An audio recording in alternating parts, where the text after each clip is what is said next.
নাহমাদুহু ওয়া নুসাল্লি আলা রাসূলিল কারীম আম্মা বা'দ। ইসলামী আন্দোলন বাংলাদেশ সিলেট জেলা ও মহানগরের উদ্যোগে আজকের ঐতিহাসিক কোর্ট পয়েন্টের এই গণসমাবেশের সম্মানিত প্রধান অতিথি, এদেশের মাটি ও মানুষের অন্যতম নেতা, ইসলামী আন্দোলন বাংলাদেশের সম্মানিত সিনিয়র নায়েবে আমির মুফতি সৈয়দ মোহাম্মদ ফয়জুল করিম শাইখে চরমোনাই, মঞ্চে উপস্থিত জাতীয় নেতৃবৃন্দ, খুব লম্বা চূড়া কথা বলার সুযোগ নেই, খুব লম্বা চূড়ার কথা বলবো না। আমি শুধু একটা বিষয় ফোকাস করে আজকের আমার আলোচনা শেষ করব।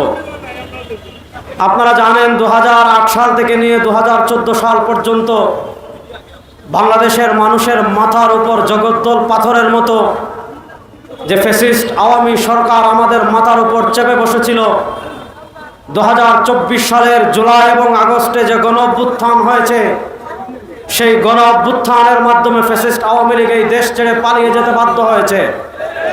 আমরা পরিষ্কার ভাষায় বলছি এবং সব জায়গায় জোর গলায় বলছি, এই ফ্যাসিস্ট আওয়ামী লীগের পতনের আন্দোলনে বাংলাদেশের শাহবাগীদের কোনো অবদান ছিল না, বাংলাদেশের বামদের কোনো অবদান ছিল না, বাংলাদেশের রামদের কোনো অবদান ছিল না, বাংলাদেশের তথাকথিত সুশীলদের কোনো অবদান ছিল না।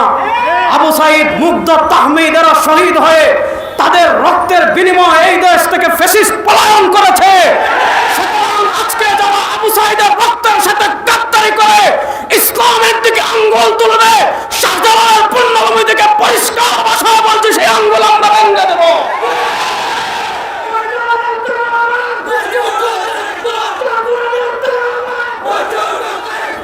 আমি একটা কথা বলি, ভালো করে শুনেন।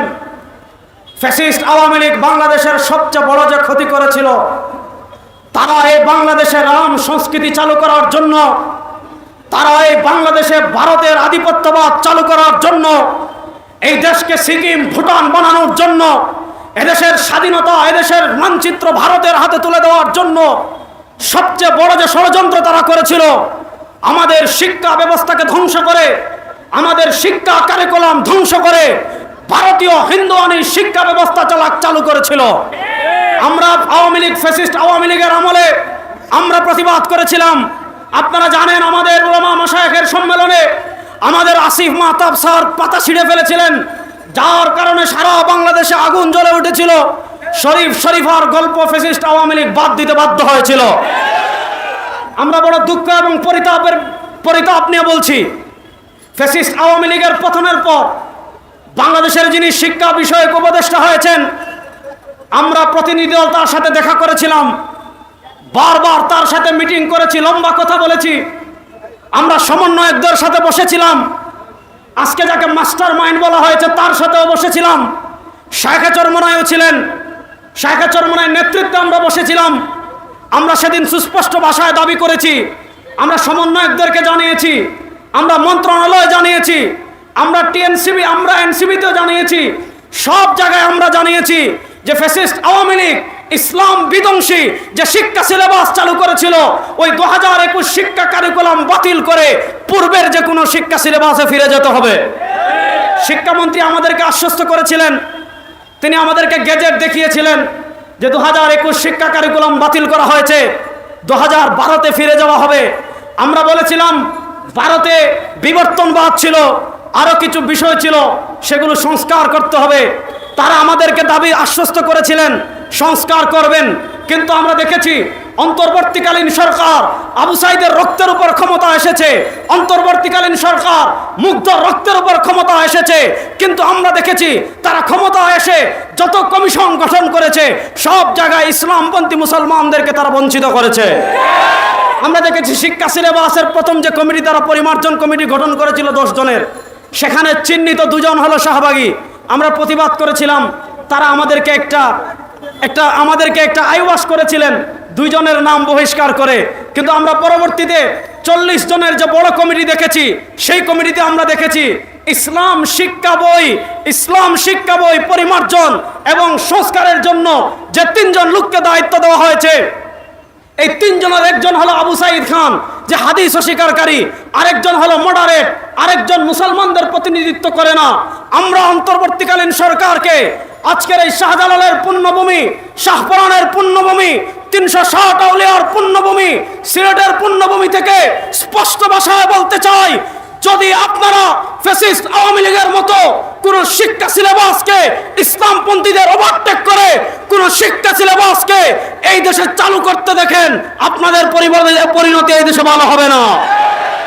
আমরা পরিষ্কার ভাষায় আজকের এই সমাবেশ থেকে 1 নম্বর দাবি করছি, আবু সাঈদ খান সহ যতজন নাস্তিক, কামরুল হাসান মামুন, সামিনা লুৎফা সহ যতজন নাস্তিক রয়েছে, সব নাস্তিকদেরকে এই কমিটি থেকে বাদ দিতে হবে। 2 নম্বর দাবি করছি, আমরা খবর পেয়েছি, গতকালকে আমরা বিশ্বস্ত সূত্রে খবর পেয়েছি যে তারা পাঠ্যপুস্তক সম্পাদনা করে জমা দিয়ে দিয়েছে। আগামী 15 তারিখের মধ্যে এটা প্রেসে যাবে। আমরা আজকে এই সিলেটের পুণ্যভূমি থেকে পরিষ্কার ভাষায় আরেকটা দাবি জানাচ্ছি, এই নাস্তিক মুরতাদ বেঈমানরা যে বইগুলো সম্পাদনা করেছে, ওই বইগুলো প্রেসে ওঠার আগে ধর্ম মন্ত্রণালয়ের মাননীয় উপদেষ্টা ডক্টর আফম খালিদের মাধ্যমে সব বই সম্পাদনা করাতে হবে। যদি আপনারা সম্পাদনা না করেন, যদি আপনারা আমাদের দাবি না মানেন, যদি আপনারা ইসলাম পন্থাকে ওভারটেক করেন, এদেশের ইসলাম পন্থাকে ওভারটেক করে ফ্যাসিস্ট হাসিনা এই দেশে টিকতে পারে নাই, আপনারা যদি ইসলাম পন্থাকে ওভারটেক করতে চান, আপনারা ওই দেশে থাকতে পারবেন না।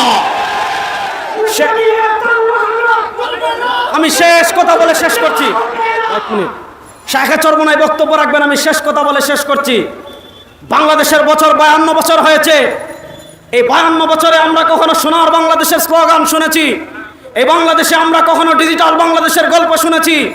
এই বাংলাদেশে আমরা নেতার পরিবর্তন দেখেছি? এই বাংলাদেশে আমরা চেয়ারের পরিবর্তন দেখেছি?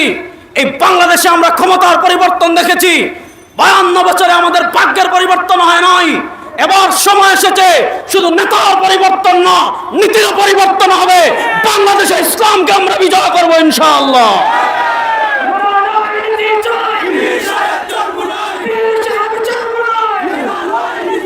সুতরাং আগামীর বাংলাদেশ ইসলামের বাংলাদেশ হোক, আগামীর বাংলাদেশের সব সেক্টরে কোরআন প্রতিষ্ঠা হোক, ইসলাম প্রতিষ্ঠা হোক, এটা আমরা চাই কি চাই না? এটা আমরা চাই কি চাই না? সুতরাং ইসলামের মিশন নিয়ে, ইসলামের দাওয়া নিয়ে, ইসলামের সৌন্দর্য নিয়ে আমরা বাংলার ঘরে ঘরে ঘরে ঘরে এই সংবাদ পৌঁছে দিব, সব নেতার দেখা শেষ, সব মার্কার দেখা শেষ, এবার ইসলামের বাংলাদেশ। আসসালামু আলাইকুম।